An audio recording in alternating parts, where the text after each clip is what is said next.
Ante todo, mis estimables hermanos, es necesario que nos hagamos cada vez más y más conscientes de los misterios de la vida y de la muerte. Se hace indispensable comprender lo que somos a fin de poder lograr algún día una transformación radical dentro de nosotros mismos. Eso es fundamental. Quiero pues que todos los hermanos aquí presentes pongan en realidad el máximo de atención. Las distintas escuelas de tipo pseudoesotérico y pseudo-ocultista sostienen en forma enfática que el ser humano posee 7 cuerpos. Al primero se le denomina cuerpo físico. Es el famoso Stula Sarira de los teósofos orientales. Al segundo se le ha denominado en el oriente Lingam Sarira. Es el asiento de la vida orgánica. La parte, dijéramos, tetradimensional del cuerpo físico. El tercer cuerpo es Kamas, el principio del deseo, el famoso cuerpo astral, citado por los alquimistas medievales. El cuarto cuerpo, según los indostanes, es el mental. Le denominan también manas inferior en sánscrito. El quinto vehículo es el cuerpo causal o cuerpo arúpico, como se le dice entre los teósofos. El sexto cuerpo es el cuerpo búdico o intuicional, la conciencia superlativa del ser. Y el séptimo, según los indostanes, es Atma, el inefable, el íntimo. Por cierto, que la sabiduría antigua dice: antes que la falsa aurora apareciera sobre la tierra, aquellos que sobrevivieron al huracán y a la tormenta alabaron al íntimo, y a ellos se les aparecieron los heraldos de la aurora. Hay que amar al íntimo, adorar al íntimo, rendir culto al íntimo. He hablado a ustedes, he trazado, dijéramos, un esquema, el esquema de los teósofos, el esquema de la sabiduría oriental. Pero todo esto debe analizarse un poco. Si es que en verdad queremos llegar a tener un pleno conocimiento de sí mismos.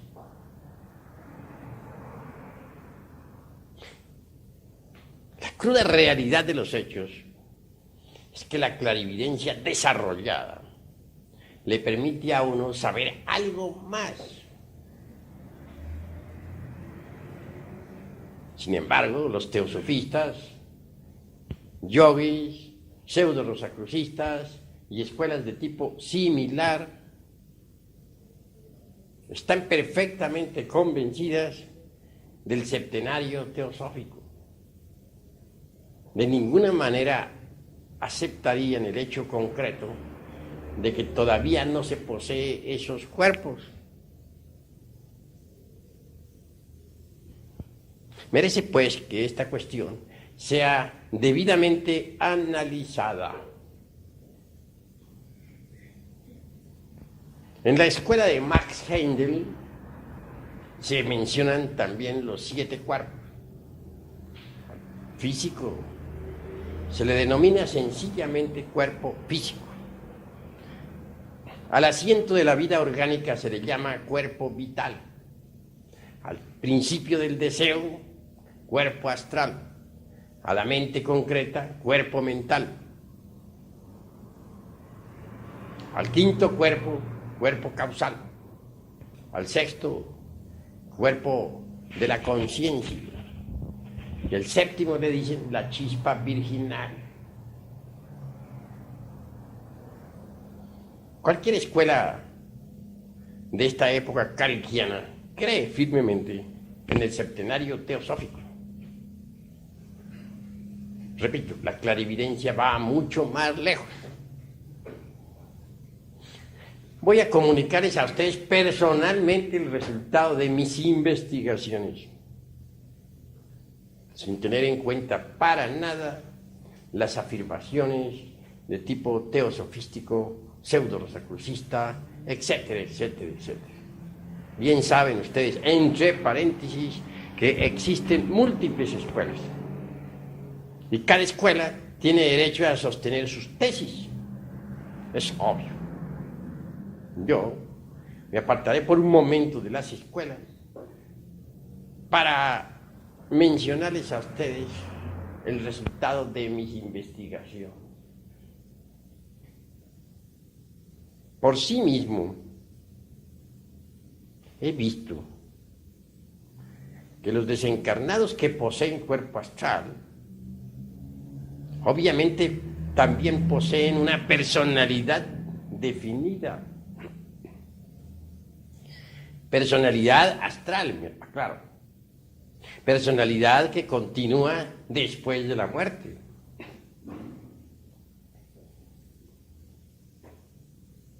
Me doy cuenta de que no todos los seres humanos poseen un cuerpo astral. Los que lo poseen, lo tienen. Ese cuerpo astral en el mundo astral parece un vehículo real de carne y hueso.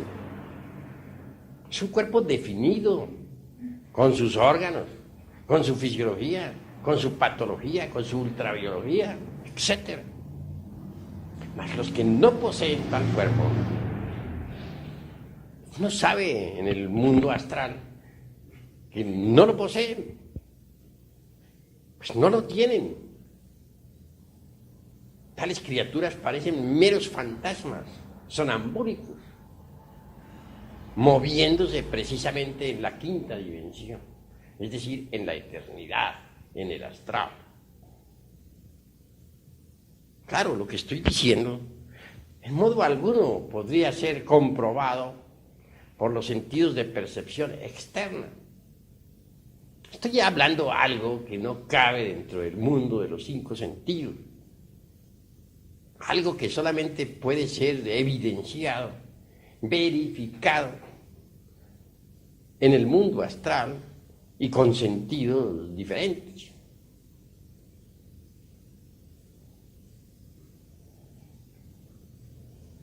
¿Qué es lo que continúa, decía yo anoche, al auditorio después de la muerte? Obviamente, dije, en el desencarnado que posee un cuerpo astral, continuará tal cuerpo. Pero no todos, repito, aunque me vuelva cansón con tanta repetición, poseen dicho vehículo. Entonces lo que continúa en la mayoría de las gentes, después de la muerte, es el ego. Hay que hacer pues una clara diferenciación entre lo que es el ego y lo que son los cuerpos existenciales superiores del ser. Concretando esta vez al punto astral, diría, hacer clara diferenciación entre el ego y el cuerpo astral. Pues son distintos. Pero me temo que aún a pesar de estar explicando esta cuestión como la estoy explicando, tal vez no he logrado o no haya logrado todavía que ustedes me vayan entendiendo completamente. Necesitaremos ilustrar esto con alguna experiencia vívida. Conocí un caso magnífico. Un hombre que dirigía un lumicial gnóstico. Entre paréntesis, aquí estamos en un lumicial, eso es obvio. Aquel hombre ritualizaba. Nosotros no podemos negarlo, tenemos cierta liturgia esotérica. Se veía muy devoto y en verdad amaba la gnosis.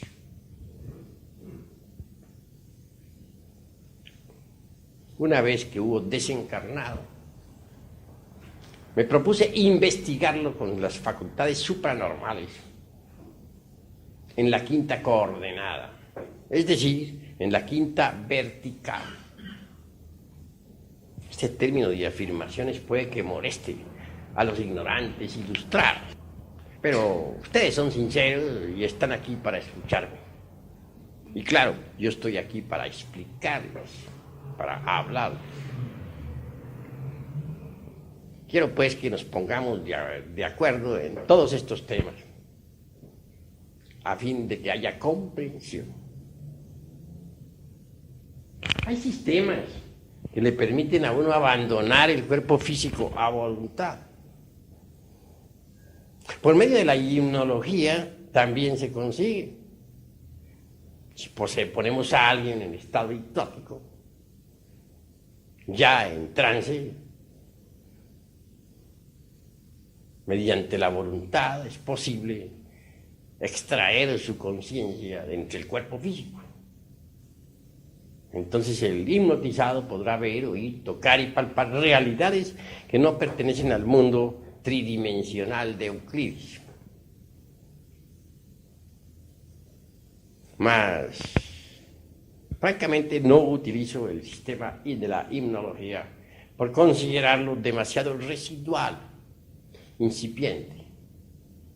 Ciencia apenas como para parvulitos. Nosotros vamos más lejos. Podemos, repito, ya mediante la catalepsia o por procedimientos sintéticos específicos, científicos, o abandonar el cuerpo físico para explorar la vida en los mundos superiores. Si les digo a ustedes que puedo hacerlo, no se extrañen, pues soy el presidente fundador del movimiento gnóstico cristiano universal. Y a muchos he enseñado esa ciencia, y a muchos la enseñaré en lo futuro. Así que, en cualquier instante, abandoné el cuerpo físico para investigar a mi amigo, el director de un grupo gnóstico, el sacerdote esoterista de un lumicial. Con dolor he de decir que bien pronto lo encontré en estado, dijéramos, sonambúlico. Parecía aquel hombre un sonámbulo. La palabra hombre me parece exagerada. Si dijera fantasma, tal vez sería más exacto. Caminaba así por las calles de una gran ciudad. ¿Cuál? La de aquella ciudad donde él viviera antes de desencarnar. Su aspecto no era precisamente muy hermoso. Revelaba el estado de descomposición del cadáver. Le toqué y le hallé demasiado helado, frío. Ciertamente aquel hombre, y repito, uso esta vez la palabra hombre en una forma convencional, no había trabajado jamás con el fuego sagrado. Mas esto es grave. Tenía esposa sacerdotisa. Quiere decir que le hacía creer a las gentes que él trabajaba en la alforja de los cíclopes. Pues en verdad era un fornicario como cualquier otro.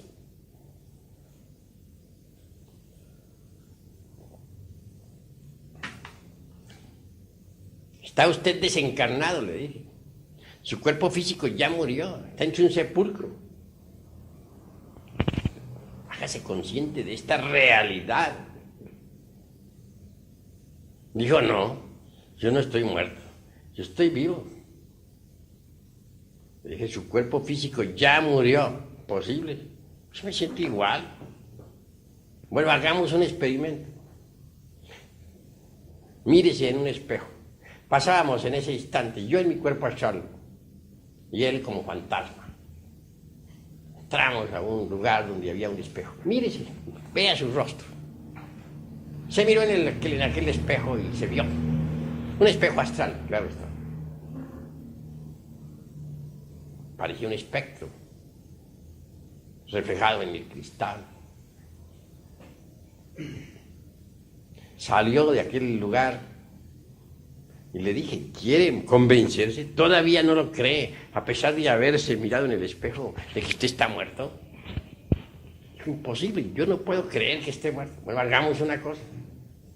Dé un salto alargado con la intención de flotar en el ambiente circundante y verá que puede flotar. Con eso usted se convencerá de que sí está muerto. Porque en el mundo físico reina la ley de la gravedad. Allí da uno un salto y cae al suelo. Pero en el mundo astral reina la ley de la levitación. Los cuerpos flotan. Dijo, bueno, voy a hacerlo, a ver si eso es cierto de que yo estoy muerto. Porque no lo creo. Bueno, dé el salto. El hombre dio un salto largo, prolongado, con la intención de flotar en el ambiente circundante. Fantasma flotando. Pero de pronto se le vino a su mente calenturienta, una mente torpe, la idea de que podría irse de cabeza en instantes de estar flotando. Y convirtió aquello en realidad. Tal idea se volvió un hecho. De cabeza se fue.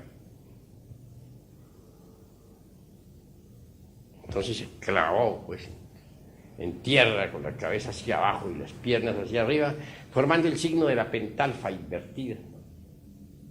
En esos instantes le dije, usted es el que en su mente se ha forjado la idea de que puede irse de cabeza. Todo era en vano. Afloraron en aquel fantasma distintas formas animalescas. Una parecía un toro furioso. Dije, el demonio de la ira. Otra, perro furioso, lascivia. Otra, un caballo que trotaba, lujuria. Etcétera, etcétera, etcétera. Distintas bestias inhumanas surgían de allí, de aquel fantasma. Los diversos yoes de que tanto hablamos anoche en nuestra plática. Y que son una realidad. Bueno, no todos los aquí presentes estuvieron en la plática de anoche, pero creo que sí han oído hablar del yo pluralizado y de los diversos yoes que hay que disolver, entre paréntesis. Al fin, hube de alejarme pues de aquel pobre fantasma múltiple, porque era ya la hora de regresar a mi cuerpo físico. Es un fantasma y nada más que eso. Es distinto al que tiene un cuerpo astral. Así es que hay que hacer una diferenciación entre el que tiene un cuerpo astral y el que no lo tiene. Por ahí vamos viendo ya de que el septenario teosofista realmente no lo tiene todas las gentes. Es absurdo suponer que todo el mundo sea un septenario ya hecho. Hay exageración en esto, hay falta, dijéramos, de análisis en las afirmaciones de tipo pseudoesoterista y pseudo-ocultista. Nosotros debemos ser más profundos, más analíticos. Continuemos con el cuerpo de la mente. Esa es otra especie de dogma heideliano, einsteiniano, blavatskiano, etcétera, etcétera, etcétera, y otras tantas hierbas.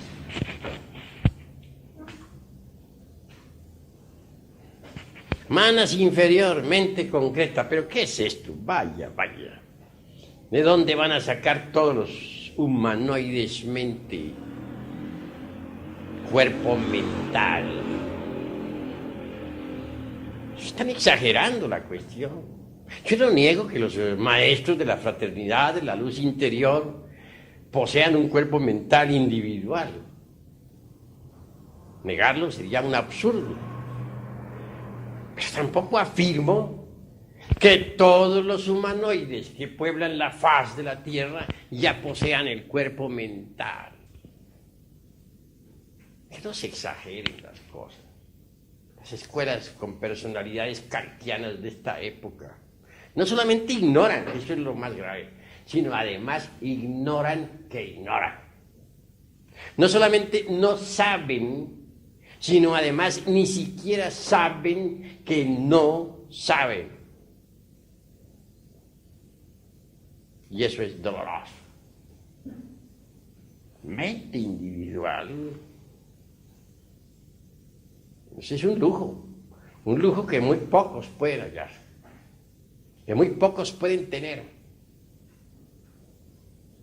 Si hacemos reconsideraciones de fondo, podemos evidenciar por sí mismos que la mente que tenemos parece una veleta, gira de acuerdo con la onda. Hoy un pensamiento, al rato otro, tan pronto afirmamos como negamos, estamos llenos de terribles contradicciones.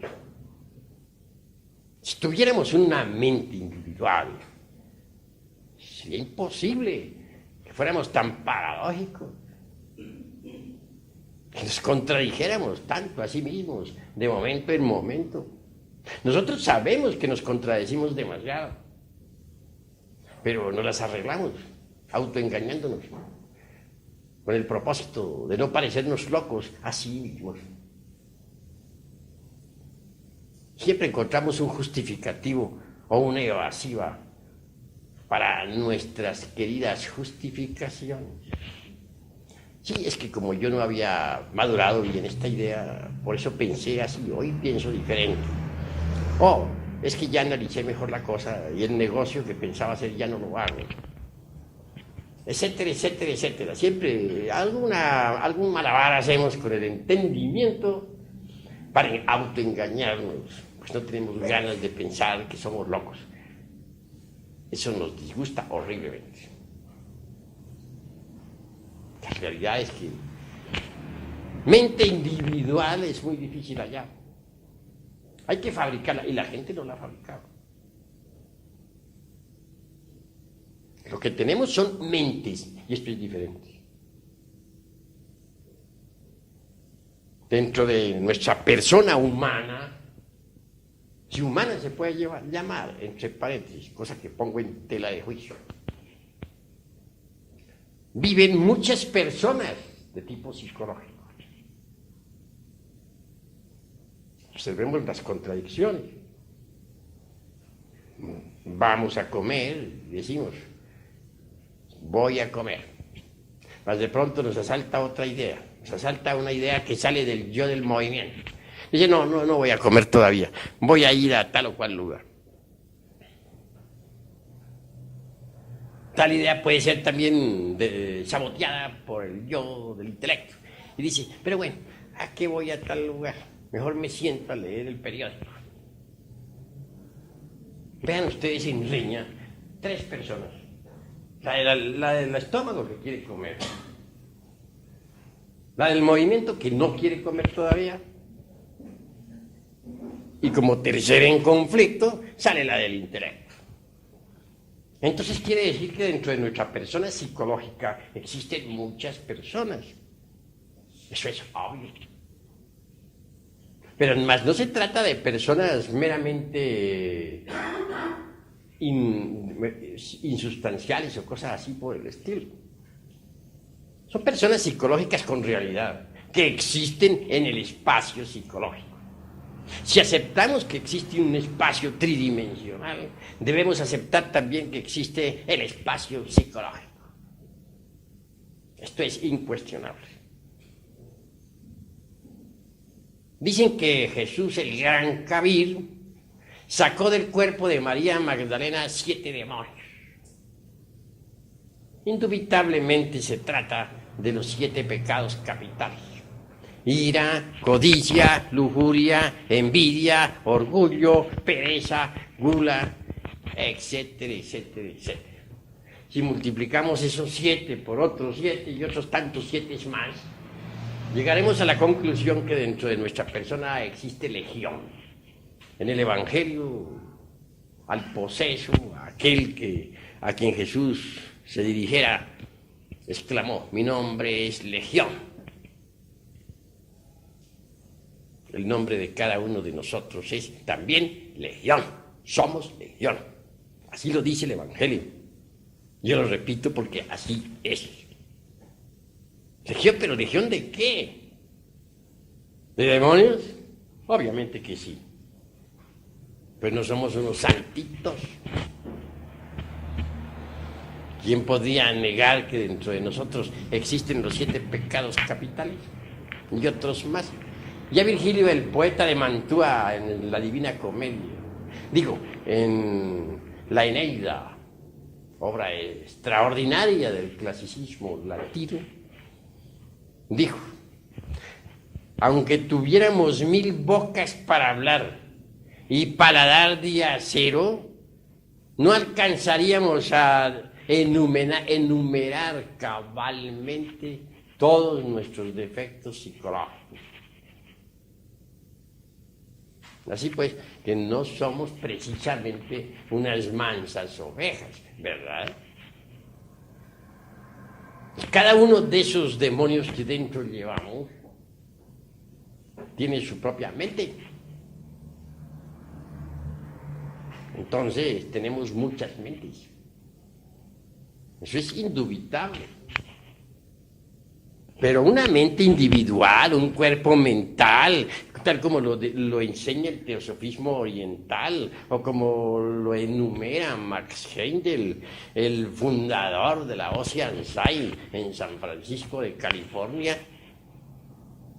No, la humanidad actual no la tiene. Pero ¿en qué me baso yo para estar haciendo estas afirmaciones tan enfáticas a un auditorio aquí tan respetable? No pienso que ustedes crean que estoy haciendo, dijéramos, afirmaciones dogmáticas. Pues hay en muchos de ustedes sinceridad. Y en modo alguno me gustaría el dogmaticismo, pues es absurdo en un 100%. ¿En qué me baso, pues, para hacer este tipo de afirmación? ¿Con qué autoridad refuto diagramas de tipo pseudoesoterista y pseudoocultista? ¿Con qué potestad lo hago? En nombre de la verdad les digo que uno debe dar testimonio de lo que sabe. Y aquí estoy ante ustedes para dar testimonio de la verdad. Fuera del cuerpo físico, he investigado a fondo esta cuestión de la mente. La he estudiado detenidamente. Alguna vez, precisamente, estando con Mr. Leadbeater, que fue uno de los teosofistas más excelentes de finales del siglo pasado y principios del presente, autor de muchas obras, entre ellas La vida interna, los chakras, etc. Hube de pasar por una vivencia formidable. Entonces, Mr. Leadbeater me dijo: nosotros aquí en los mundos internos tratamos de ayudarle a fin de que usted pueda entregar el mensaje que se le va a dar, que lo puede entregar a la humanidad allá, en el mundo físico. Sí, Mr. Leadbeater, le dije. ¿Qué me dice usted de las obras que usted escribió? Eso no tiene la menor importancia. Lo habló pues con una sonrisa, donde me dio a entender francamente que tan solo había hecho trabajos incipientes, literarios, había dado las primeras letras como para despertar inquietudes, mas no había escrito obras esotéricas de fondo. Y Mr. Leadbeater, el autor de los chakras y de tantas otras obras teosofistas, es un personaje respetable. Obviamente, en los mundos superiores, Mr. Leadbeater es un maestro de la venerable logia blanca. No es pues un cualquiera. En el teosofismo se estudia detenidamente sus obras. Luego procedió Mr. Leadbeater dándome cierta ayuda específica, definida.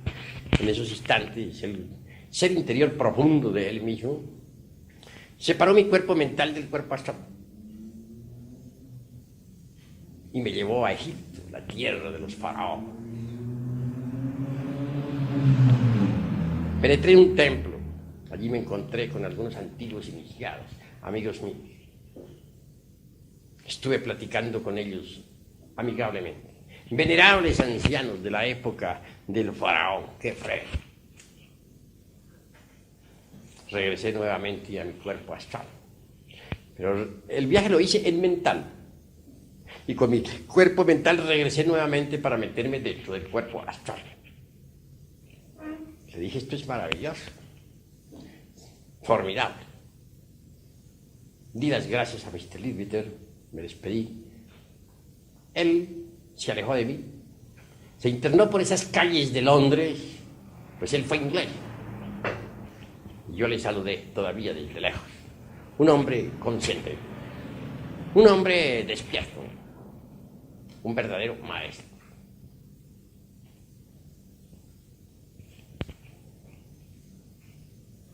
Entonces me dije, ¿por qué las gentes creerán que tienen cuerpo mental? Yo lo tengo, sí, lo tengo, porque lo fabriqué en antiguas edades, pero todo el mundo no se ha dedicado a estos estudios. ¿De dónde sacan eso de que tienen un cuerpo mental individual? ¿Por qué exageran la nota todos los textos de tipo pseudoesoterista y pseudoocultista? La gente lo que tiene son múltiples yoes, y cada yo tiene su propia mente. Es decir, la gente tiene muchas mentes, pero más no una sola mente, como lo supone. Pasemos ahora a la cuestión del cuerpo causal. El cuerpo causal es el cuerpo de la voluntad consciente. En el mundo de la voluntad consciente encuentra uno las causas de sus propios errores, las causas de sus equivocaciones, los yoes causas. Pues cada yo tiene su causa que lo produce. En el mundo causal encuentra uno la ley de la balanza, la ley de la justicia cósmica. Descubre uno en el mundo causal que toda causa tiene su efecto y que todo efecto a su vez se convierte en causa. Alguna vez hallándome en el mundo de las causas naturales, dentro de un templo magnífico y en cuerpo causal, hube de acercarme a un orador. Este daba explicaciones a sus discípulos en el mundo de las causas naturales. Algo le dije con el propósito de estudiar el encadenamiento de causas y efectos. Le hice una pequeña refutación a un concepto con el que no estaba muy de acuerdo. Él, a su vez, vi que se sintió un poco incómodo con mi refutación y hizo otra afirmación. Esa otra afirmación se convirtió en otra, y esa en otra, y esa en otra, y total se despertó, se puso en movimiento toda una serie de causas y efectos. Entonces comprendí lo que es el mundo causal. Allí se encuentra uno con los maestros del karma. Ellos viven en el mundo de las causas naturales. Pues no todos poseen un cuerpo causal. Descubre uno en el mundo de las causas naturales millones de criaturas. ¿Sí? Dijéramos, el alma humana de millones de personas. Cada persona tiene su parte anímica o humana en el mundo de las causas naturales. Pero esas almitas, perdóneseme el disminutivo, que lo hago intencional, con un propósito definido, no se han desarrollado todavía. No poseen, propiamente dicho, el cuerpo de las causas naturales, el cuerpo causal. No han adquirido la estatura del hombre causal. Si dijera que esas almitas son fantasmas causales, daría una pálida idea. Muy lejana, por cierto, de lo real. Porque no podríamos denominar en modo alguno fantasmas a las almas causales. Pues son criaturas muy reales. Pero tampoco han alcanzado tales criaturas el estado aquel del hombre causal. El hombre causal es el hombre causal. El hombre causal es quien posee un cuerpo causal, quien lo ha fabricado. Un hombre causal vive allí como hombre de verdad, no como un simple elemento, sino como un hombre. Tiene una personalidad completamente definida, la personalidad causal. Sin querer engreírme en modo alguno ante este grupo de selectos amigos y amigas, he de afirmar en forma enfática que yo soy un hombre causal y que conozco mi mundo, que tengo mi centro de gravedad establecido en el mundo causal. Desde esa región me he proyectado aquí ante ustedes para platicar, para enseñar. Desde esa región me proyecto al mundo astral para trabajar, o al mundo de la mente, cuando es necesario. Así pues, ¿qué? Doy testimonio de lo que es, sin importarme el que las gentes crean o no crean. El septenario teosofista realmente no es para todos. Uno tiene que fabricar esos cuerpos, astral, mental, causal, para poder convertirse en hombre de verdad, en hombre causal. Solo un hombre real puede recibir los principios anímicos y espirituales, o étnicos, el neuma de los gnósticos, el espíritu, para convertirse en hombre. Pero el que no ha fabricado tales cuerpos no es hombre. Estoy haciendo una afirmación bastante espinosa. Ustedes me toleran, porque son personas simpáticas. Tal vez, si hablara en la plaza pública y le dijera a las gentes esta verdad, podría ser apedreado, como Esteban, o lapidado allá en la tierra de los moros, como Raimundo Lulio, el gran alquimista medieval. Para ser hombre, repito, es condición básica crear los cuerpos existenciales superiores del ser. Ustedes no poseen tales cuerpos, mas sí poseen los gérmenes para los mismos. Esos gérmenes están depositados en las glándulas endócrinas sexuales, que entre paréntesis no son, como muchos creen, cápsulas cerradas. No, las glándulas endócrinas sexuales excretan hormonas, incretan hormonas.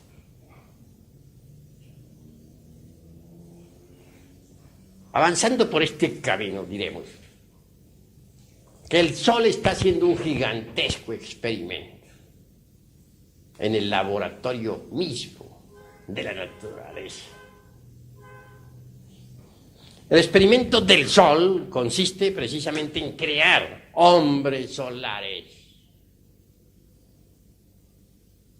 Difícil experimento. En la época de Abraham, el profeta, hubo bastantes creaciones. Durante los 8 primeros siglos del cristianismo se lograron muchas creaciones. En la Edad Media, unas pocas. Actualmente se están haciendo grandes esfuerzos a fin de que el Sol pueda lograr una buena cosecha de hombres solares. No es cosa fácil convertirse en hombre solar. Se necesita ante todo de cooperar con el experimento solar. Se requiere de la disponibilidad al hombre.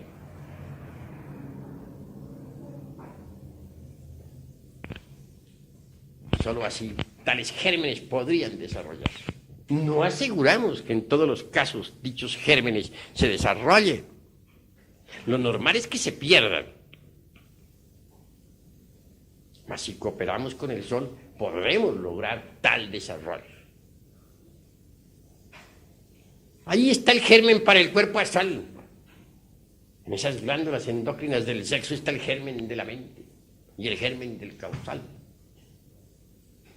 Pero para que estos gérmenes puedan desarrollarse, se necesita de tierra fértil.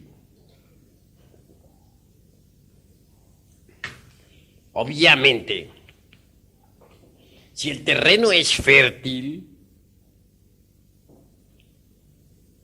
los gérmenes germinarán. Mas si no lo es, se perderán. Si experimentamos con glándulas, dañamos el terreno para el desarrollo de los gérmenes. Los trasplantes glandulares, los experimentos con diversas hormonas, los ensayos con tiroxina, etcétera, etcétera, etcétera, indubitablemente alteran el terreno humano, el cuerpo orgánico, impidiendo la germinación de tal simiente. Y esto es gravísimo. Sin embargo, los científicos están convencidos de su ciencia. Creen que los trasplantes, los ensayos con hormonas, los cambios de glándulas por glándulas de mono, etcétera, etcétera, etcétera, son un gran adelanto, lo cual en el fondo resulta risible y muy falso. Bien sabemos nosotros lo que son las hormigas. Uno se admira cuando observa un palacio de hormigas.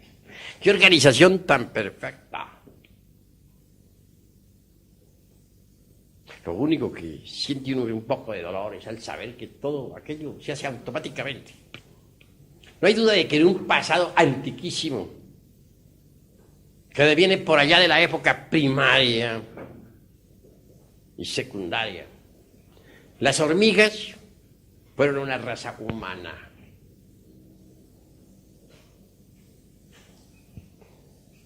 Establecieron ese orden social a base de tremendas dictaduras sangrientas. Eliminaron los principios religiosos por considerar que les saboteaban el orden dictatorial. En un principio se necesitó del guante de hierro de un Stalin. Hablo en forma símil, pues no quiero concretar a Stalin como personalidad. A través del tiempo los movimientos se volvieron y fueron haciéndose automáticos. Como quiera que la inteligencia se atrofió. Todos los movimientos se heredaron de padres a hijos. Se hicieron ensayos glandulares de toda especie que alteraron la morfología humana.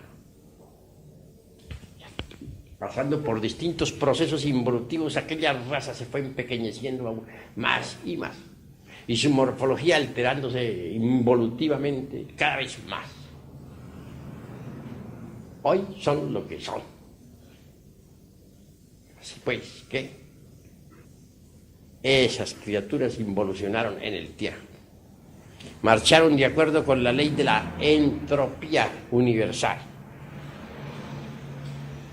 Quienes ven las cosas superficialmente, las mentes huecas y estériles, los pozos de agua no profunda, pueden plenamente reírse de tan insólita declaración. Mas la verdad es la verdad, y hay que decirla, cueste lo que cueste. No es posible que los gérmenes para el hombre se desarrollen en terrenos no fértiles. El organismo hay que mantenerlo en buen estado, a fin de que esos gérmenes para el hombre se desenvuelvan armoniosamente. Crear tales cuerpos es posible cuando uno conoce a fondo la alquimia sexual. Los viejos alquimistas medievales nos hablan de la sal, del azufre y del mercurio. Que del arché salen los mundos. El arché de los griegos, o archeus, como también se le dice, está formado por esas tres sustancias universales que son la sal, el azufre y el mercurio. Sal, azufre y mercurio existen en todas sustancias. Si descomponemos el hierro, por ejemplo, descubrimos ahí sal, el azufre, fuego, y el mercurio, sustancia fundamental. Lo mismo podríamos hacer con cualquier otro metal. Aquí tenemos el arché, por ejemplo, o archeus de los griegos. Tiene sal, azufre,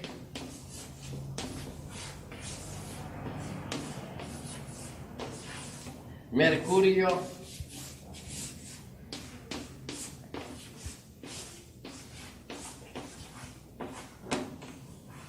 cualquier unidad cósmica que surja a la vida, cualquier mundo que nazca entre la gran matriz universal, sale de la sal, del azufre y del mercurio, es decir, del archeo.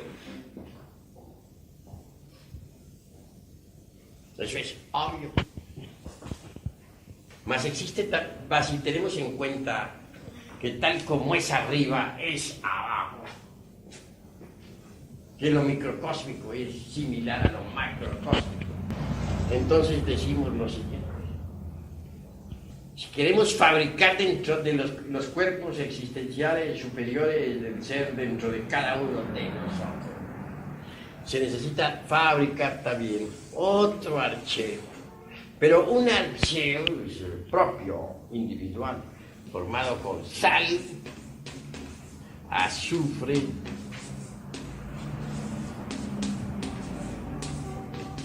mercurio,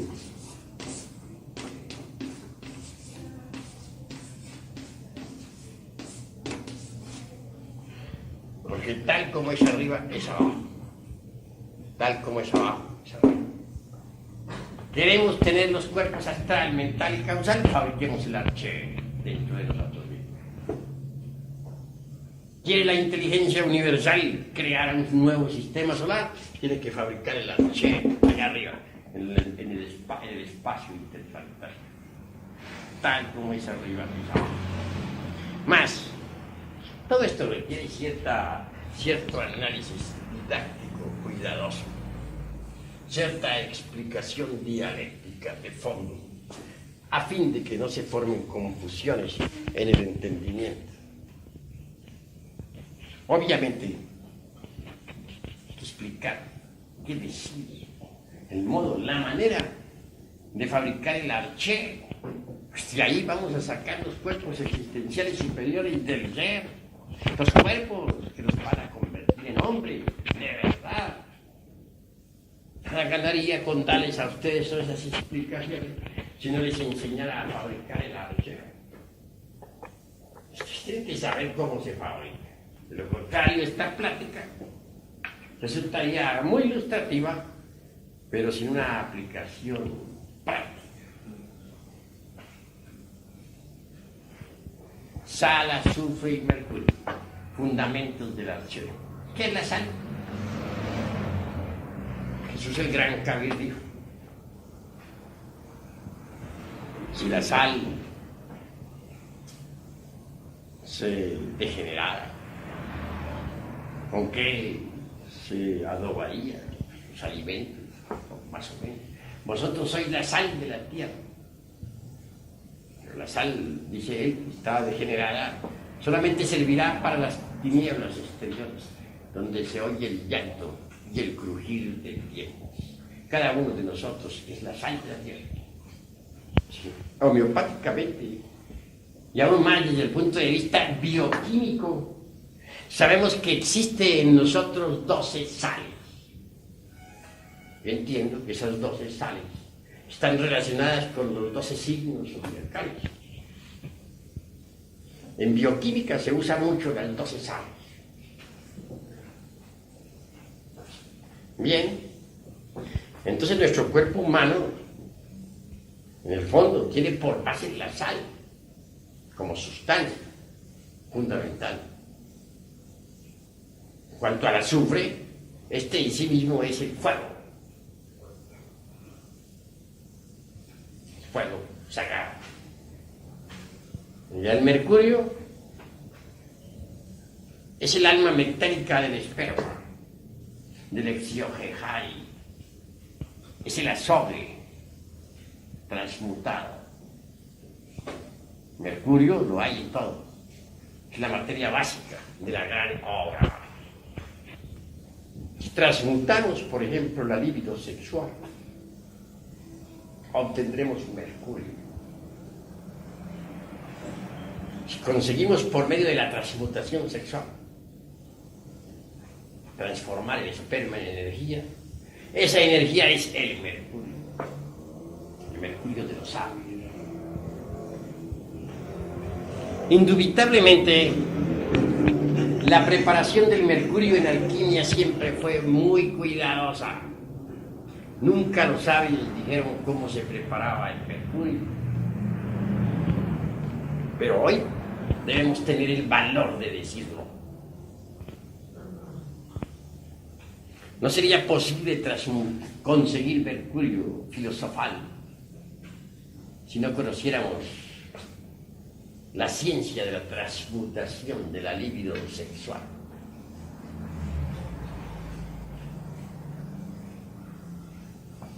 El fundamento de la transmutación está en el arcano AZF. Dicho arcano está depositado entre los tesoros mismos del Aryavarta-Hasra.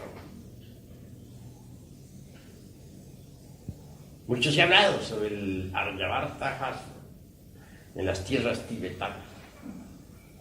Obviamente, ahí está el tesoro. Se conserva siempre en secreto el arcano AZF. Sabré enseñar aquí claramente el tal arcano sin escandalizar a nadie. Diré únicamente que lo básico sería lograr la conexión del Lingam Yoni sin eyaculación del ens seminis, dentro del cual, como dijera Felipe Teofastro, bombastro de Onge, en Aureola Paracelso, se encuentra todo el ens virtutis del fuego. El lingam, como órgano generador, es el phallus griego. En cuanto al yoni, un órgano femenino, está representado siempre por la urna sagrada de los grandes misterios, por el santo grial, por la copa de plata de Benjamín, por el vaso de Hermes Trismegisto, etc. En la India, Shiva, como tercer lobo, tiene hermosos atributos. Bien sabemos lo que son los atributos de Shiva, o sus símbolos fundamentales. El lingam negro embutido en el yoni metálico.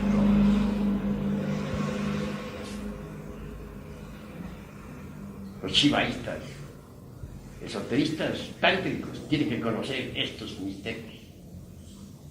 En todo caso, mediante la transmutación del exiohejari, o esperma sagrado, deviene el alma metálica del mismo, que es el mercurio. Ese mercurio es energía que asciende por ciertos canales nerviosos hasta el cerebro. Cuando tal energía recibe el fuego, cuando es alimentada por el azufre, el exiohejari se crea inevitablemente. Digo, el archer se crea inevitablemente. De manera que el mercurio debe ser ejecutado por el azufre, el fuego sagrado del Espíritu Santo en nosotros. Y las operaciones del fuego y del azufre y del mercurio sobre la sal, queda formado el exiohejari. Nuevas combinaciones, nuevas operaciones, progresivas siempre en forma dialéctica, hacen que la sal, animada por el azufre y el mercurio, asuma forma extraordinaria y se convierte en el cuerpo astral. Mucho más tarde, en una octava más elevada, la sal fecundada por el azufre y el mercurio se convierte en cuerpo mental, posteriormente en causal. Así llega uno a poseer los cuerpos existenciales superiores del ser. Pero hay que formar ante todo el arché en nosotros, a base de sal, de azufre y de mercurio. De allí, de ese arché, brotan los cuerpos existenciales superiores del ser. Allá arriba, de ese arché, brotan las estrellas, los mundos que brillan y palpitan en el espacio infinito. Porque tal como es arriba, es abajo. En el microcosmos se repite lo que sucede allá arriba, en el macrocosmos. Hermanos, ha llegado la hora de comprender a fondo todo esto profundamente y en todos los niveles de la mente. Solo creando los cuerpos astral, mental y causal nos convertimos en hombres de verdad. Cuando uno crea tales cuerpos, recibe los principios anímicos y espirituales. Se hace hombre, pero hombre de verdad. Hay que hacer una plena diferenciación entre lo que es el hombre real y lo que es el animal intelectual. Si colocamos frente a frente a un hombre verdadero y a un animal intelectual, físicamente se parecen. Y puede que hasta el animal intelectual llegue a tener una aparente chispa más intelectual que el hombre auténtico. Son muy similares. Puede ser que un bribón del intelecto eclipse totalmente a un hombre real, a un hombre sencillo.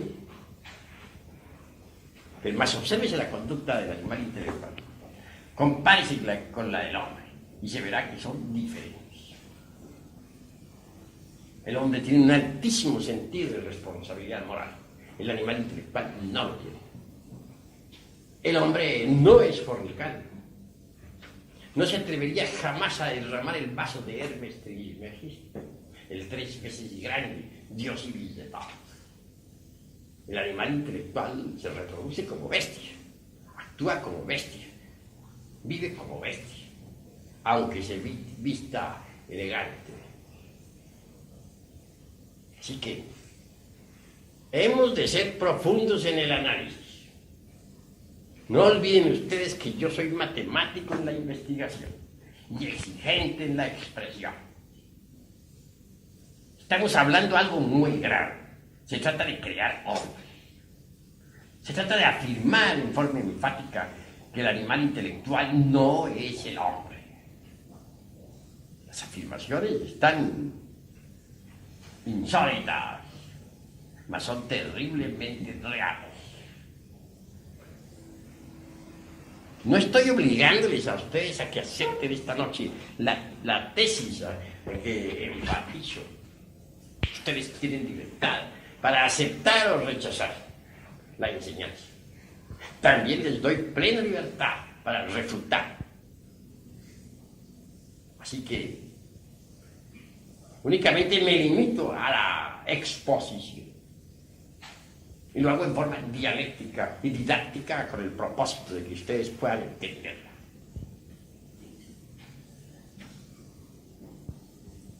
Las escuelas de tipo pseudoesotérico y pseudocultista obviamente están haciendo afirmaciones falsas. Están diciendo que todo el mundo tiene el septenario filosófico. Es decir, están afirmando que todos son hombres, lo cual no es cierto. Más vale decir la verdad y no llevar a otros por el camino de la mentira, de la falsedad. La verdad duele, sí, duele mucho, pero hay que decirlo. Por eso el dicho vulgar afirma: la verdad no peca, pero incomoda. ¿Están ustedes seguros de que ya son hombres? ¿En qué se fundamentarían ustedes para semejante creencia? ¿Cuáles serían los basamentos sobre los que podrían sustentar su tesis? Es mejor que analicemos estas cosas a fin de que nos hagamos más conscientes de lo que somos. Haciendo un inventario real de lo que nos sobra y de lo que nos falta, podremos trabajar sobre sí mismos y cambiar radicalmente.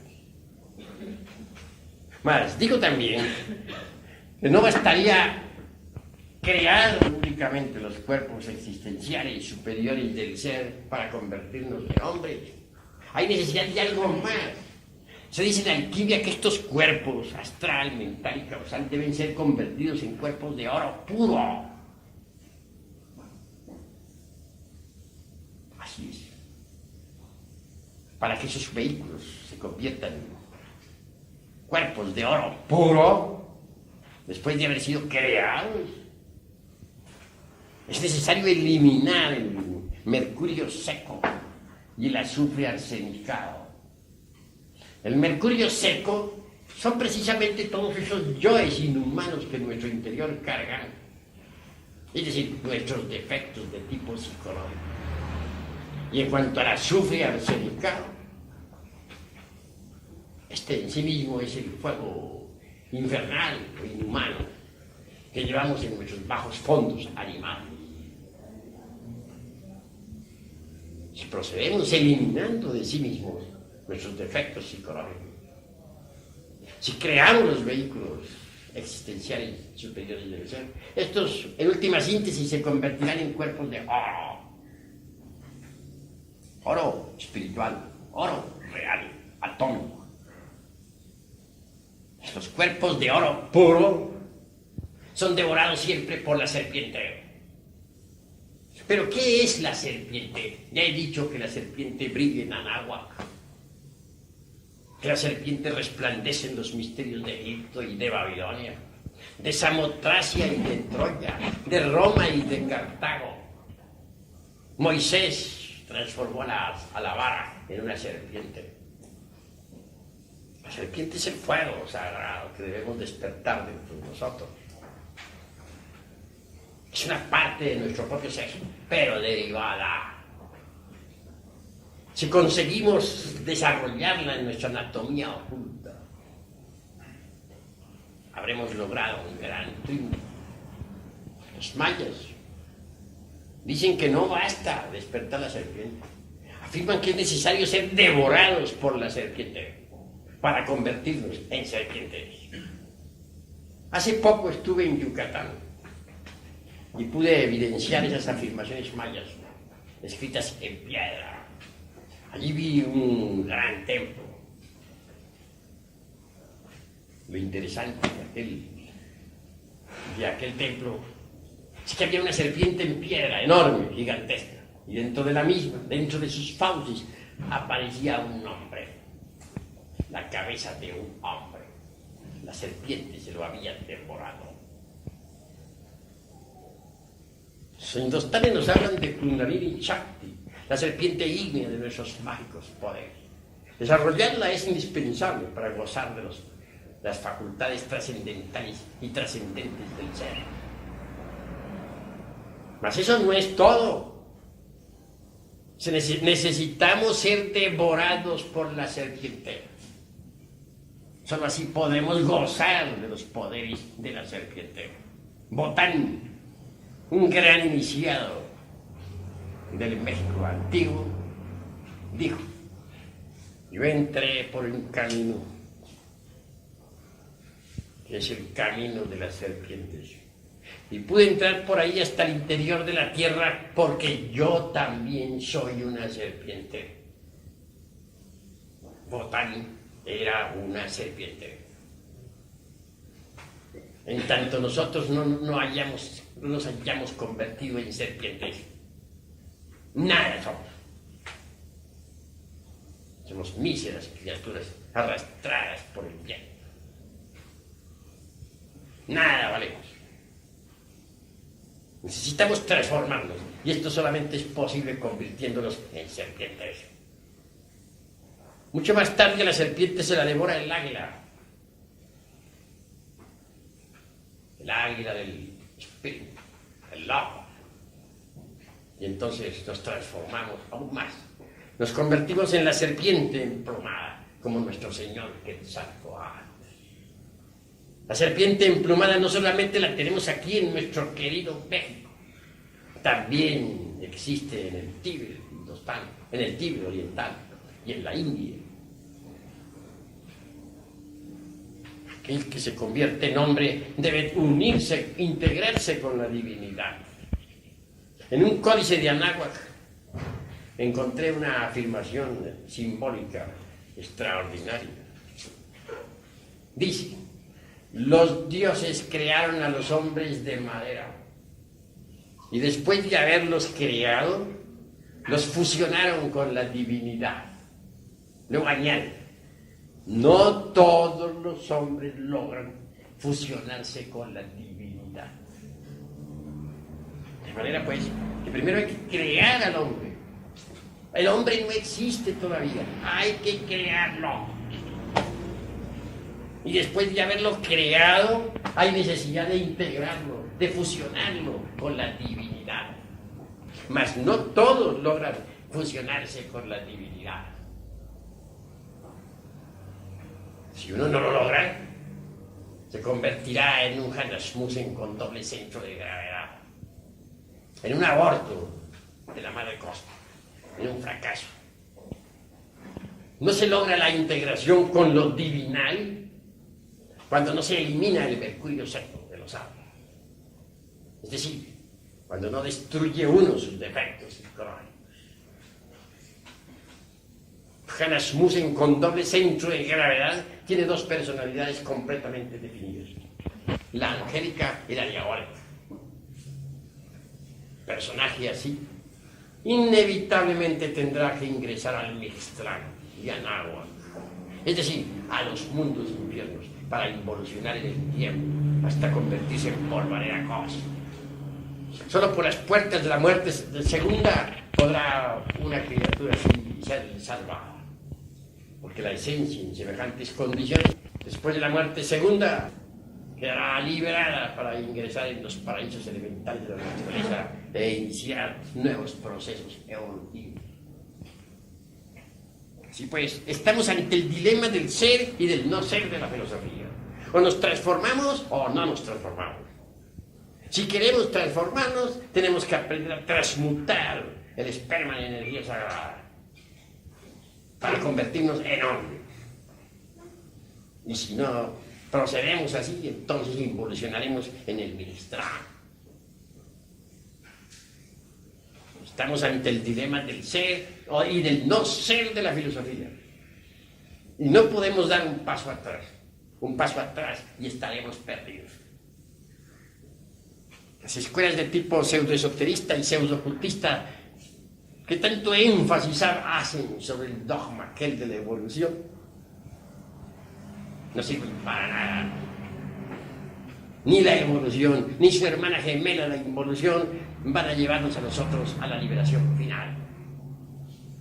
La evolución existe en el grano que germina, en la planta que crece, en el árbol que al fin da fruto. Involución existe en todo lo que decrece, degenera y muere. Hay evolución en el feto que se desarrolla dentro del vientre materno. Hay evolución en la criatura que surge a la existencia. Hay evolución en el joven, vibrante y activo. Hay involución en el anciano, que entra en estado de decrepitud y al fin muere. Las leyes de la evolución y de la involución son leyes completamente mecánicas, que nada tienen que ver con la liberación final. Nosotros necesitamos meternos por la senda de la revolución de la conciencia, por la senda del superhombre, por la senda de la revolución en marcha, por la senda del Cristo rojo. Ese es el camino que puede conducirnos a la autorrealización íntima del ser. Jesús, el gran maestro, dijo: angosto es el camino y estrecha la puerta que conduce a la luz. Mas muy pocos son los que lo hallan. Así pues, el camino de la revolución de la conciencia se aparta de la rueda fatal de la evolución y de la involución. Es el camino de la alquimia, es el camino de la disolución del ego, es el camino del sacrificio por la humanidad. En vez de meternos dentro de los temas bastante confusos, de fundioso contenido relacionados con el dogma aquel de la evolución, más vale que transmutemos el esperma en energía creadora. Solo así un día podremos desarrollar en nosotros los gérmenes para convertirnos en hombres. Eso es lo fundamental. Hasta aquí mis palabras de esta noche. Si hay alguno de ustedes que tenga algo que preguntar, bien puede hacerlo con la más entera libertad. Tiene la palabra. Quisiera que tuvieran la bondad de explicarme lo de Cristo rojo. Con mucho gusto daré la explicación sobre el Cristo rojo. Antes hablaré sobre el Cristo blanco. Las diversas sectas religiosas quieren hacer del Cristo cósmico un personaje afeminado, bobalicón, un personaje de cuadros, de beatus y tonterías por el estilo.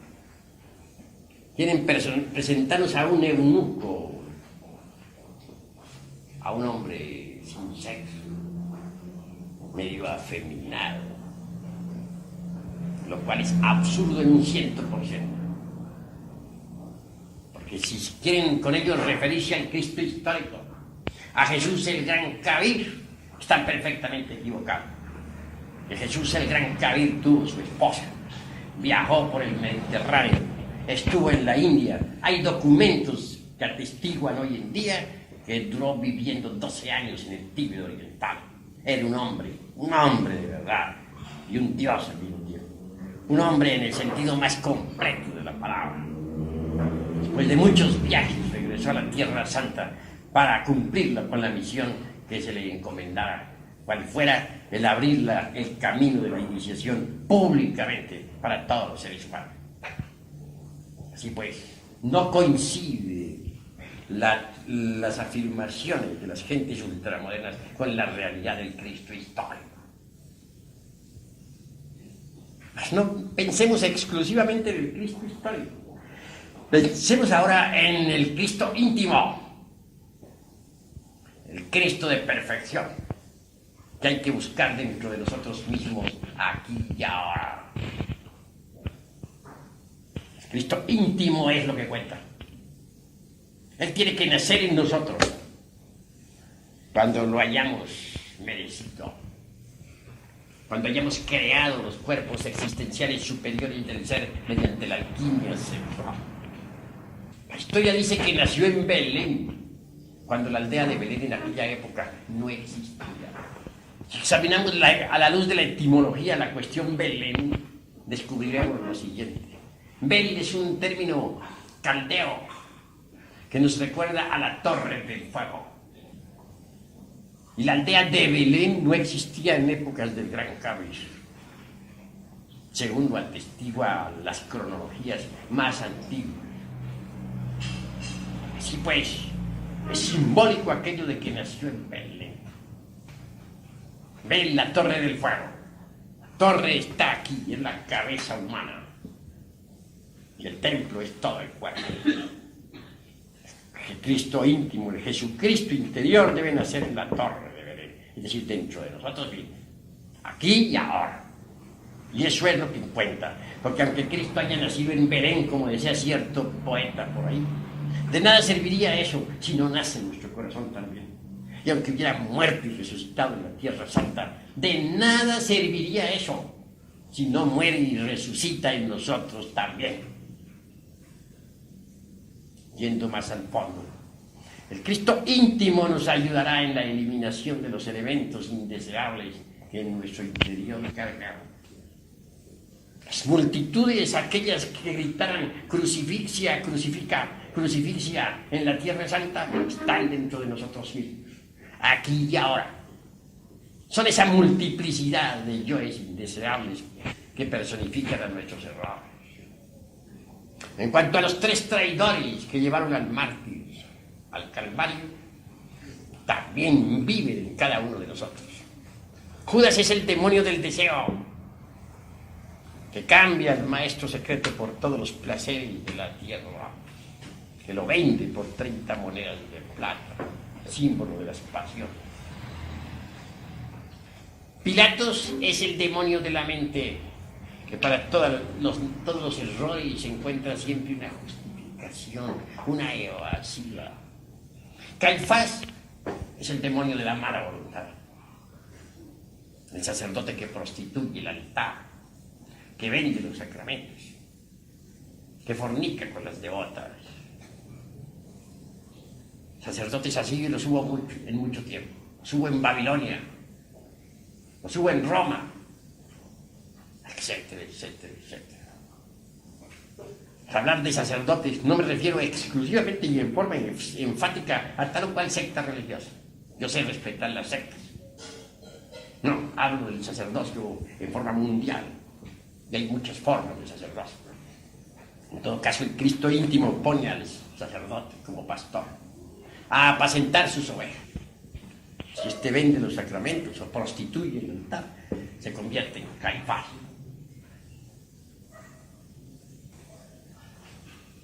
Los 3 traidores crucifican al Cristo íntimo.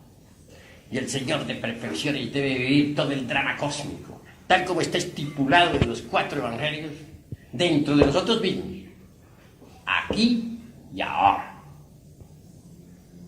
Al fin, el Señor es crucificado íntimamente, y eso lo sabe cualquier clarividente iluminado. Posteriormente, depositado en su tumba de cristal, dentro de sí mismo, en el fondo mismo de nuestro corazón. Así el alquimista, trabajando febrilmente en la gran obra, eliminando sus defectos psicológicos, consigue que el Señor resucite en él. Y él en el Señor. Así fue la resurrección. Hay que hacerla aquí y ahora, y en vida, no para dentro de unos tantos millones de años. Ahora mismo, aquí mismo, ahora. Cuando el Señor se viste con la púrpura de los reyes, porque ha triunfado, porque ha vencido las tinieblas dentro de sí mismo, porque con su propia muerte ha matado a la muerte. Se dice que es el Cristo rojo, porque es fuego y así pues, nosotros debemos pensar en el Cristo rojo que vive dentro del superhombre. Eso es lo que cuenta. ¿Hay alguna otra pregunta? Maestro, Sí. ese Cristo íntimo que está entre nosotros, a pesar de la miseria, de toda la carroña que lo cubre, reconoce en un tiempo que es el efecto de una causa. El Cristo rojo, cuando encarna en sí mismo, es decir, cuando encarna en nosotros, no solamente conoce los efectos, sino también las causas. El Cristo en sí mismo sabe que cada uno de nuestros yoes, de nuestros defectos psicológicos, deviene de causas originales, de causas equivocadas. Él trabaja sobre las causas del error, que alterando tales causas altera el error, lo elimina. Si no se trabajara sobre la causa, el efecto no desaparecería. Él trabaja sobre las causas para poder eliminar los efectos equivocados. Así es como el Cristo rojo nos libera. Pero no pensemos que el Cristo es efecto. Bien sabemos nosotros que el Cristo en sí mismo está más allá de las causas y de los efectos. Él es lo que siempre ha sido y lo que siempre será. Distingamos claramente entre el orden causativo, entre la armonía de causas y efectos, entre la concatenación o eslabonamiento y lo que es el Cristo. Ahí no lo podemos considerar como efecto ni la causa. El Cristo es el Cristo, es el INRI, es el abrazo de los antiguos gnósticos, es el fuego devorador del universo, es la asignatura astral del fuego, es el fuego del fuego, es la llama de la llama, no es efecto de ninguna causa. Es lo que es, lo que siempre ha sido y lo que siempre será. Es la vida que palpita en cada átomo como palpita en cada sol. ¿Alguno de ustedes tiene otra pregunta más? Quisiera que me explicara, por favor, cuál es la relación existente entre cuerpo existencial y cuerpo solar. Los cuerpos existenciales superiores del ser son los mismos cuerpos solares. No hay ninguna diferencia, son los mismos. Bien podemos denominar los cuerpos solares o bien podemos denominar los cuerpos existenciales. Es lo mismo, no hay ninguna diferencia. ¿Alguna otra pregunta? Los que no estén de acuerdo con estas afirmaciones insólitas tienen también derecho a refutar, siempre y cuando lo hagan dialécticamente. Maestro, la chispa que existe en cada uno de nosotros es una emanación del gran todo. Pues la chispa virginal en sí misma incuestionablemente deviene de la gran hoguera, de la gran llama. Es una emanación, dijéramos, del eterno Padre Cósmico común. Hagamos una plena discriminación o diferenciación entre A-Elohim y Elohim. Elohim está formado por el ejército de la voz, por la gran palabra, por el Oxeahore. Elohim es el andrógeno divino, o los andrógenos de los divinos. Porque Elohim en sí mismo es una palabra que significa diosas y dioses. Bien sabemos que los Elohim son andrógenos y nefarios. Es el ejército de la voz, es el verbo de San Juan, es la chispa virginal dentro de cada uno de nosotros. Todo el conjunto del ejército de la palabra es el demiurgo creador, o logos manifestado. Pero debemos también entender que este logos manifestado, este ejército de la palabra, la chispa divina que en el fondo de nuestra conciencia mora, deviene originalmente de A-Elohim, es decir, de la divinidad incognoscible e inmanifestada, del eterno Padre Cósmico común. Así pues, Elohim viene de A-Elohim. A-Elohim es la seidad todopoderosa, la seidad cósmica, que está más allá del cosmos. La seidad incognoscible e inmanifestada, que nadie podría burilar, cincelar, alegorizar de ninguna manera. Nosotros podemos alegorizar a Elohim, Tenemos derecho a simbolizar a Elohim, pero no podíamos burilar, ni cincelar, ni alegorizar, ni simbolizar en ninguna forma a Elohim, es decir, a la seidad inmanifestada e incognoscible. Eso es todo. ¿Alguna otra pregunta? Bueno, si no hay más preguntas por ahora, daremos por concluida esta plática y les invitaremos entonces para mañana a la misma hora. Todos están invitados para mañana. Paz inverencial. Y lo que son los cuerpos existenciales superiores del ser. Concretando esta vez al punto astral, diría, hacer clara diferenciación entre el ego y el cuerpo astral. Pues son distintos. Pero me temo que aún a pesar de estar explicando esta cuestión como la estoy explicando, tal vez no he logrado o no haya logrado todavía que ustedes me vayan entendiendo completamente. Necesitaremos ilustrar esto con alguna experiencia vívida. Conocí un caso magnífico. Un hombre que dirigía un lumicial gnóstico. Entre paréntesis, aquí estamos en un lumicial, eso es obvio. Aquel hombre ritualizaba.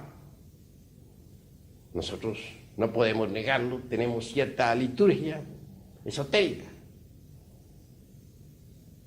Se veía muy devoto y en verdad amaba la gnosis.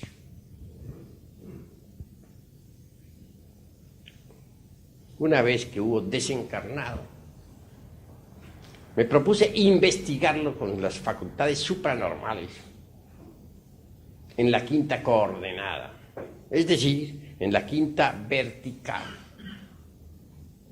Este término de afirmaciones puede que moleste a los ignorantes ilustrar, pero ustedes son sinceros y están aquí para escucharme.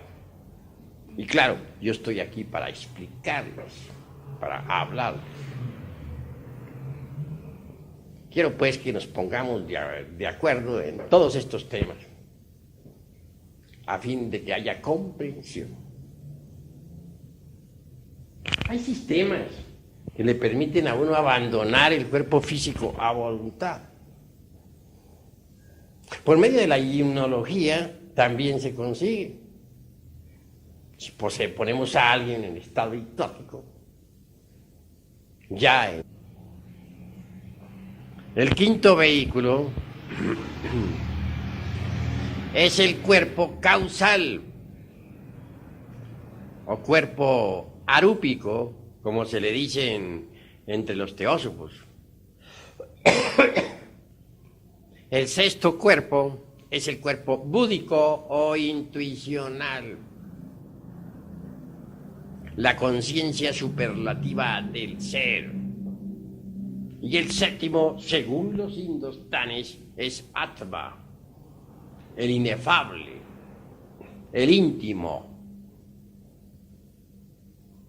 Por cierto, que la sabiduría antigua dice, antes que la falsa aurora apareciera sobre la tierra, aquellos que sobrevivieron al huracán y a la tormenta alabaron al íntimo, y a ellos se les aparecieron los heraldos de la aurora.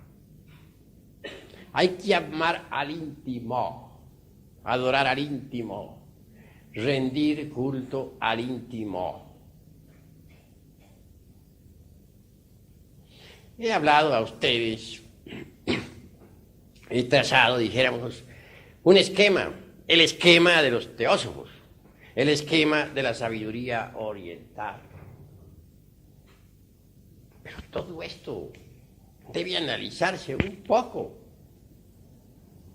Si es que en verdad queremos llegar a tener un pleno conocimiento de sí mismos.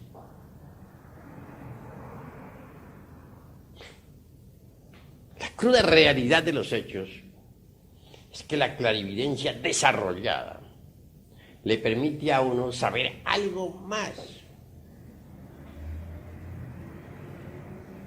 Sin embargo, los teosofistas, yogis, pseudo-rosacrucistas y escuelas de tipo similar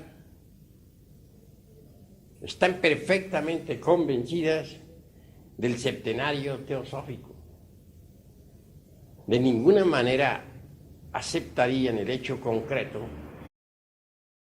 Ante todo, mis estimables hermanos, es necesario que nos hagamos cada vez más y más conscientes de los misterios de la vida y de la muerte. Se hace indispensable comprender lo que somos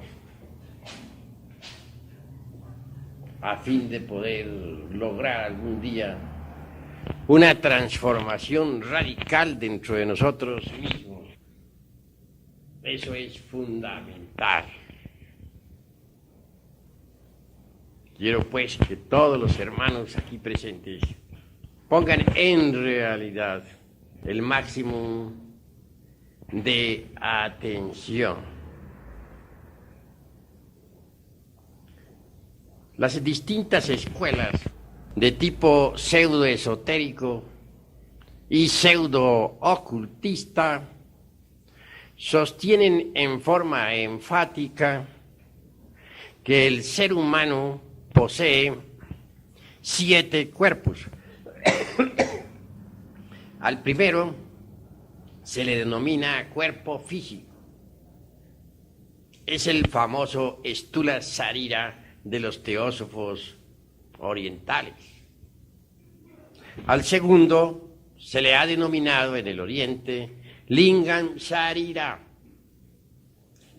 Es el asiento de la vida orgánica. La parte, dijéramos, tetradimensional del cuerpo físico. El tercer cuerpo es Kamas, el principio del deseo, el famoso cuerpo astral, citado por los alquimistas medievales. El cuarto cuerpo, según los indostanes, es el mental. Le denominan también manas inferior en sánscrito, actividad que continúa después de la muerte.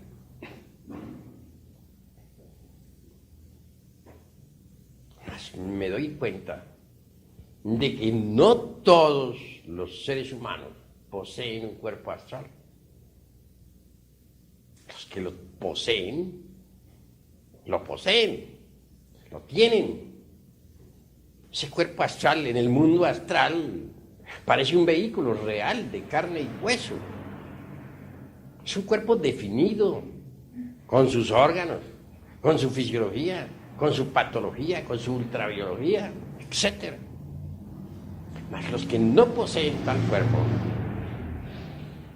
uno sabe en el mundo astral que no lo poseen, pues no lo tienen.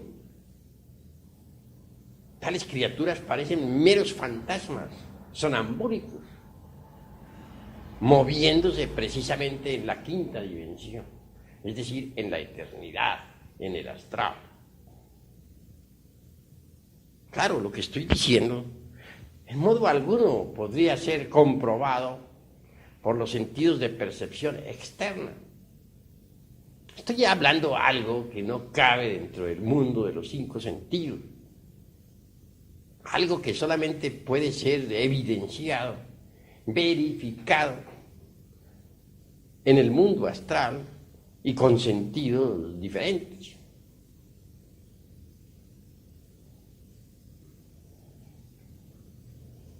¿Qué es lo que continúa, decía yo anoche, al auditorio después de la muerte?